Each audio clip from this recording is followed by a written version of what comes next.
El Eterno les continúe bendiciendo a todos mis hermanos. La paz del Eterno sea con cada uno de ustedes. Bien, vamos a continuar. Vamos a tocar unos cuantos capítulos o versículos de la Parashá Be'ar, que es la Parashá número 32. Y bueno, esto más que todo tiene que ver es con fragmentos. No los vamos a tocar todos, o bueno, vamos a ver hasta dónde el Eterno nos ayuda. Dice el 25:14 al 18: Cuando le vendas una propiedad a tu prójimo o compres alguna de tu prójimo, no se defrauden unos a otros. Al comprar de tu prójimo, deducirás solamente por el número de años desde el jubileo. Y al venderte a ti, él te cobrará solamente por los años de cosecha que queden. Mientras más años queden, mayor el precio que pagarás. Mientras menos años queden, menos será el precio. Porque lo que te está vendiendo es un número de cosecha. No se defrauden unos a otros, sino respétense. Respeten a su Elohim, porque yo, Yahweh, soy su Elohim. Ustedes observarán mis leyes y guardarán fielmente mis reglas para que vivan con seguridad en el país. La Torá, mis hermanos, es justa. La Torá se encarga de que todo sea planificado bajo la justicia del Eterno, que nada se hace con astucia y sobre todo dentro de lo que es la familiaridad como creyentes que somos. Aquí se refiere a un tema de finanzas y pulcritud en los negocios. Él nos dice que seamos justos a la hora de realizarlos. La Escritura dice en Mishlei, Proverbios 16:11, la balanza y pesa de justicia tienen su origen en Yahweh, y sus obras son en medidas justas. Además, dice en Proverbios 20:23, Yahweh detesta doble juego de pesas y balanzas falsas. No son buenas a su vista. O sea, no debemos engañar a nuestro prójimo en nada. La justicia en estos negocios consistía que el precio de la tierra no estaba dado por la tierra en sí, sino por las cosechas que se obtendrían de esta. Debemos recordar que la Escritura nos dice en Tejilín, en el Salmo 24:1, dice: de Yahweh es la tierra y lo que contiene, el mundo y lo que en él habita. Por lo que el hacer esto, vender la cosecha y no la tierra, estamos reconociendo el señorío del Altísimo sobre nuestras vidas, sobre todo lo que poseemos. Fíjate que la Escritura nos habla en Devarim, Deuteronomio 18, 12, 14. Dice: porque cualquiera que haga estas cosas es detestable a Yahweh, y a causa de estas abominaciones, Yahweh su Elohim los está echando delante de ustedes. Ustedes serán de corazón puro con Yahweh su Elohim, porque estas naciones que ustedes están a poseer escuchan a los agoreros y adivinos, pero a ustedes Yahweh su Elohim no les permite hacer esto. Este es el único objetivo del mandamiento: apartados, distinguidos, es decir, santificarse, ser un pueblo kadosh, un pueblo santo, un pueblo apartado. Dice Romillín, Romanos 7:12, de manera que la ley ciertamente santa y el mandamiento santo, justo y bueno. No hay razón para contradecir sus palabras de inspiración divina y respaldadas por el Tanaj. O sea que, fíjese, desde el inicio siempre el Señor nos llama a ser un pueblo kadosh, un pueblo santo, un pueblo apartado, un pueblo que no hace maldad, un pueblo que no se goza de la injusticia, un pueblo que es justo en los negocios, un pueblo que es justo en todas las cosas que emprende.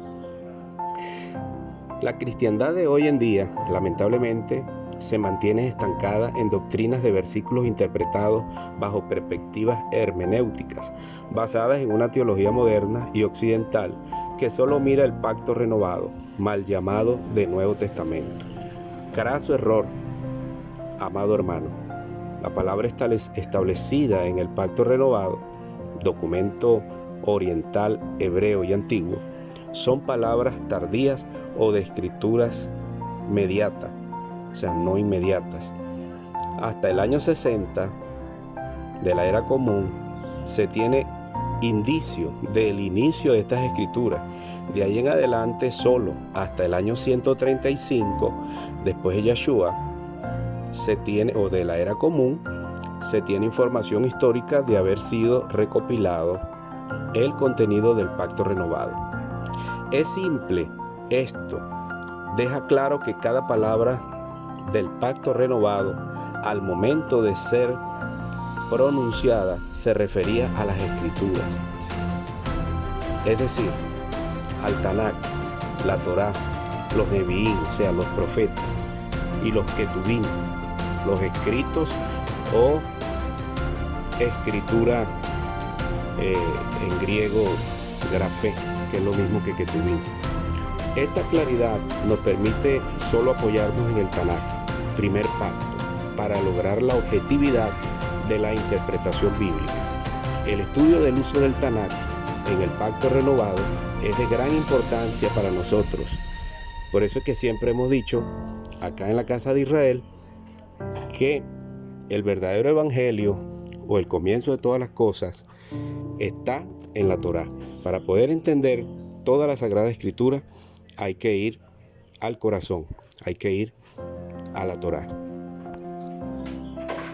Ahora bien, fíjense, decimos todas estas cosas acerca de que hay que ir originalmente a la Torá, porque de la Torá es que viene todo lo demás y podemos tener una mayor comprensión de la Brit Hadashah, del Nuevo Testamento. No puedes estudiar el Nuevo Testamento sin el entendimiento de la Torá. Y fíjese, esto nos lleva a las siguientes razones, que son 8 razones por las cuales debemos estudiarlo de esta manera, como les vengo mencionando. 1. Nos proporciona un mejor entendimiento del Tanakh. 2. Nos proporciona un mejor entendimiento del pacto renovado. 3. Nos permite comprender cómo el Mesías dio entendimiento al primer pacto. 4. Nos permite entender cómo los apóstoles interpretaron el primer pacto. 5. Nos proporciona las bases para establecer una adecuada interpretación de creencias en el Mesías. 6. Nos permite una mejor interpretación del primer pacto. 8. Nos permite establecer una mejor relación entre los dos pactos. Y 8. Nos ayudará a valorar más el primer pacto como el documento fundamental de la emuná, de la obediencia, de la fe en el Mesías Yeshua. Fíjense, el número 1 que nos proporciona un mejor entendimiento de la Tanakh. Aunque los libros del Tanakh merecen ser estudiados por sí mismos como documentos que narran la revelación divina del primer pacto, para nadie es un tema tabú entender, y mucho más ahora que estamos en raíces hebreas y muchos de nosotros venimos del cristianismo, que Yeshua vino a afirmar la Torá, pero vino también a enseñarnos cómo vivir la Torá. Para poder entender cómo vivir la Torá también tenemos que leer el pacto renovado. O sea, para poder entender el primer pacto tenemos que ir lógicamente al pacto renovado en Yeshua HaMashiach. Para poder entender todo lo que estaba escrito en la Tanakh hay que entender a Yeshua. Recuerden que en el primer siglo había un un legalismo que se había metido a través del judaísmo, que para nosotros poder entender el evangelio como se ha venido predicando en la carta a los Gálatas, hay que entender qué era lo que sucedía. Había un legalismo en el primer siglo y ese legalismo impedía que algunos creyentes se fueran a los extremos de volver nuevamente al judaísmo ortodoxo sin reconocer que ahora estábamos también en la gracia de Yeshua. La gracia y la Torá van juntas. Segunda cosa que habíamos leído, dice que nos proporciona un mejor entendimiento del pacto renovado. Dado que el pacto renovado fue escrito a la luz del Tanakh y sobre la base de las revelaciones divinas, los 27 libros del pacto renovado no pueden entenderse aparte de una investigación realizada al primer pacto. Por ende, un estudio de la manera en que los autores del pacto renovado interpretaron el primer pacto nos brindará un mejor entendimiento del pacto renovado, comentando sobre la importancia de conocer la literatura rabínica del primer siglo. Cuando hablo acerca de la lectura rabínica del primer siglo, es para poder entender lo que les vengo hablando acerca del extremo rabínico en el que se mantenían en el primer siglo. Entonces, por eso es que Yeshua aparece. Cuando la Escritura habla de obras de la ley, está hablando de los mandamientos rabínicos, no de los mandamientos del Eterno. Y es allí donde muchos hierran y confunden mandamientos de hombre con mandamientos del Eterno. Por eso es que el Señor les decía: ustedes impiden que otros entren poniendo cargas pesadas. Tercera cosa, dice, nos permite comprender cómo el Mesías dio entendimiento al primer pacto. La interpretación que los autores del pacto renovado dieron a los textos del primer pacto se basó en la interpretación dada por el Mesías mismo. Durante su ministerio, Yeshua enseñó a sus talmidín la palabra del Eterno. Su enseñanza se basó en los escritos del Tanakh, protagonizados por él, como el Mesías enviado de Elohim. Después que el Adón volvió al cielo, los apóstoles continuaron sus enseñanzas. Por ende, al estudiar la manera en que los autores del pacto renovado interpretaron el primer pacto, estamos en realidad logrando entender la manera en que Yeshua mismo interpreta al primer pacto. Porque lógicamente una cosa es lo que decían los rabinos del primer siglo y otra cosa muy distinta era lo que enseñaba Yeshua. Mientras ellos se iban al extremo de decir, por ejemplo, que no podían recoger espigas en Shabbat, que si el animal caía en un hueco no lo podían sacar del hueco, que si escupían en tierra eso era tomado como trabajo. Yeshua vino a darle la verdadera y correcta interpretación a la Sagrada Escritura por encima de los mandamientos rabínicos. Es allí que él se convierte para ellos en un hereje, porque deben entender que los maestros de ese primer siglo y hasta el día de hoy son intocables, son irrefutables. Y al refutar sus enseñanzas, estaban refutando el Señor pues estaba refutando directamente al judaísmo, y eso causó una explosión. Fíjense que en el cuarto punto, que dice, nos permite entender cómo los apóstoles interpretaron el primer pacto. Los apóstoles logran interpretar el primer pacto una vez que Yeshua comienza a explicarles a ellos. Recuerden que Yeshua no les hablaba a sus discípulos o a sus talmidín por parábolas, pero a los demás sí le hablaba por parábolas. Y Yeshua dio entendimiento de la Tanakh de una manera tan brillante, tan asombrosa, que ellos, una de las cosas que ellos pudieron entender era que Yeshua venía a rescatar a las ovejas perdidas de la casa de Israel, De allí que los creyentes que estaban allí, que eran israelitas de las 12 tribus, lograron o salieron a hacer la labor cuando el Señor los envió de 2 en 2, la misión de los 70, la misión de los 12, la misión de los 3. El eterno Yahshua los envía a predicar las buenas nuevas. Pero ¿cuáles eran las buenas nuevas? Las buenas nuevas eran ir y predicarles a esos sectores que desconocían totalmente de la Tanakh, de la palabra, que habían sido desechados como eran parte de las tribus perdidas de la casa de Israel, y los discípulos pudieron comprender eso. Parece ser que la historia es cíclica y se repite. Hoy en día las personas, tristemente, en el cristianismo sobre todo, cuando se habla de estas cosas, ellos piensan que Israel fue rechazado.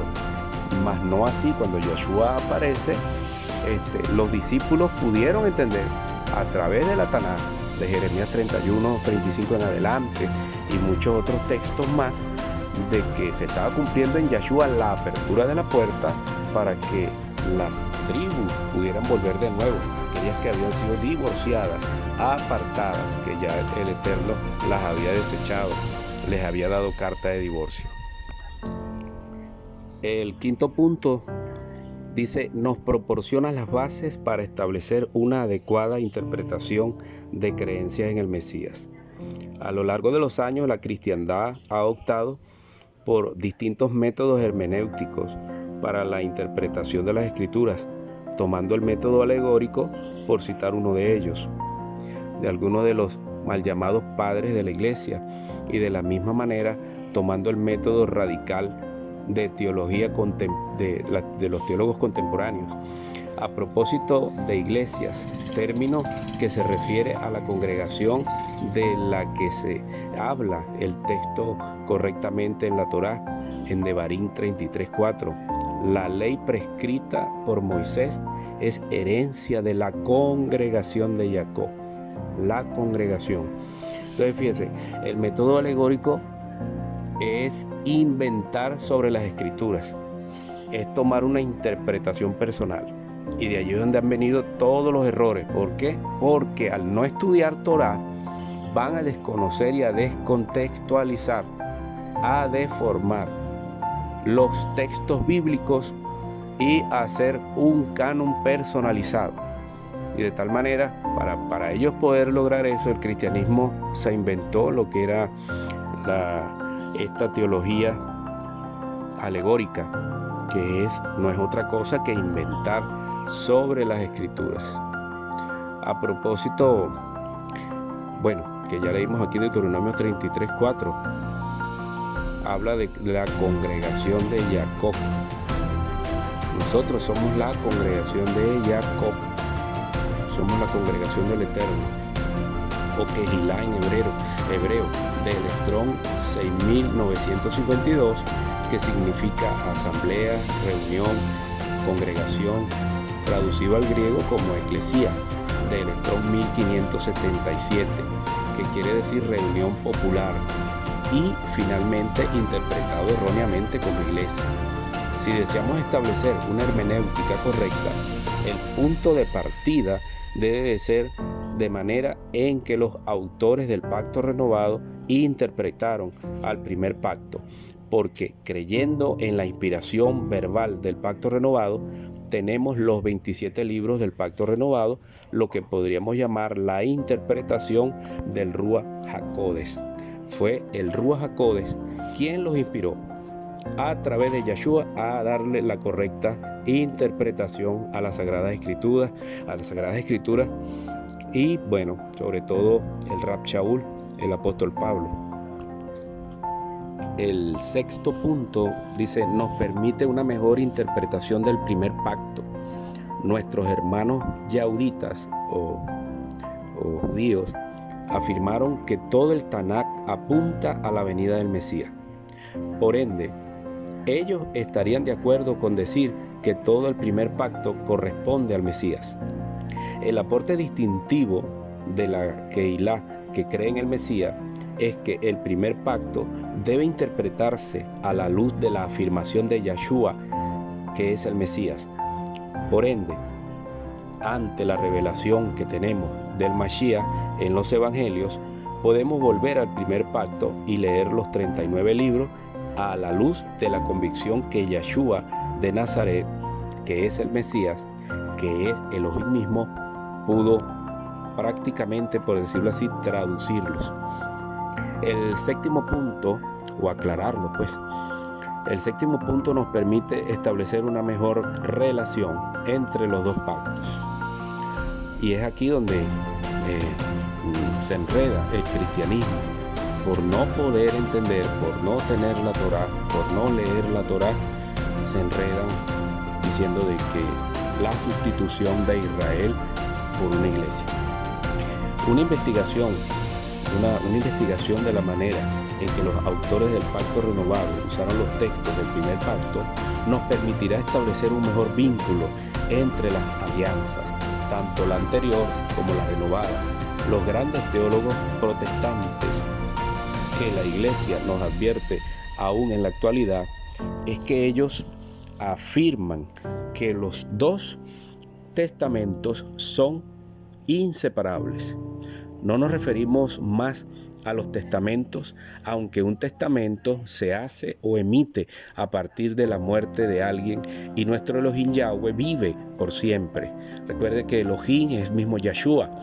La pregunta es, ¿cuál es la reunión o cuál es la relación entre las dos alianzas o pactos? Una investigación acerca del uso que los autores del Pacto Renovado hicieron del primer pacto nos permitirá establecer mejor la relación correcta entre el primer pacto, el Tanakh, y el Pacto Renovado, la Brit Hadashah. El octavo punto nos ayudará a valorar más el primer pacto como el documento fundamental de la emuná, obediencia en el Mesías Yeshua. A lo largo de los años, uno de los peligros latentes en las iglesias cristianas es la de menospreciar los libros del primer pacto y negarlos a un estudio de simple interés histórico. Imagínense, o sea, relegarlos pues a un simple estudio histórico. Este es un gran y grave error.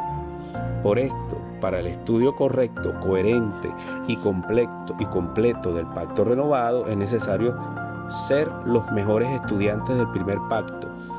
Al lanzarnos al estudio del uso del primer pacto en el Pacto Renovado, estamos apuntando a ello. Confiamos que dicho estudio nos ayudará no solo a entender mejor el primer pacto, sino a valorar más como el documento fundamental para la emuná, o sea, la obediencia en el Mesías Yeshua.